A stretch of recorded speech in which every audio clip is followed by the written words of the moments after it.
গাধাকে সৃষ্টি করার পর তাকে বলা হলো সকাল থেকে সন্ধ্যা পর্যন্ত তাকে ক্লান্তিহীন পরিশ্রম করতে হবে,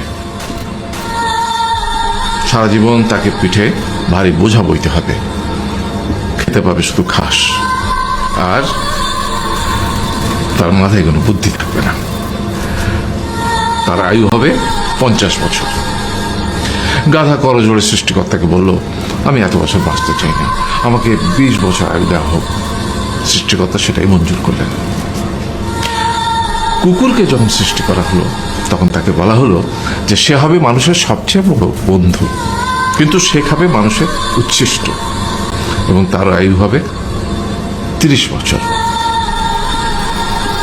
কুকুর সৃষ্টিকর্তাকে বললো, আমি এত বছর বাঁচতে চাই না, আমাকে 15 বছর আয়ু দেওয়া হোক।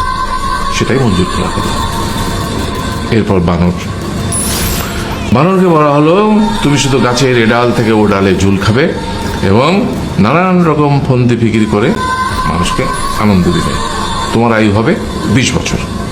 বানর বলল, আমি 20 বছর বাঁচতে চাই না, আমাকে 10 বছর দেওয়া হোক। সেটাই মঞ্জুর করা হলো। এবার এলো পুরুষ মানুষের পালা। তাকে বলা হলো যে তুমি হলে প্রাণীগুলোর মধ্যে সবচেয়ে বিচক্ষণ এবং বুদ্ধিমান, সেই জন্য তোমাকে প্রাণীদের শিরোমণি করা হলো এবং তোমার আয়ু হবে 20 বছর।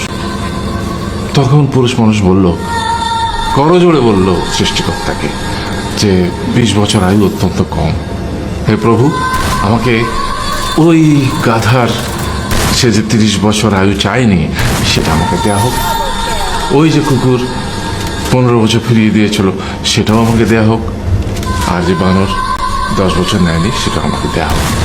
20 বছর অত্যন্ত কম, আমি দীর্ঘদিন বাঁচতে চাই।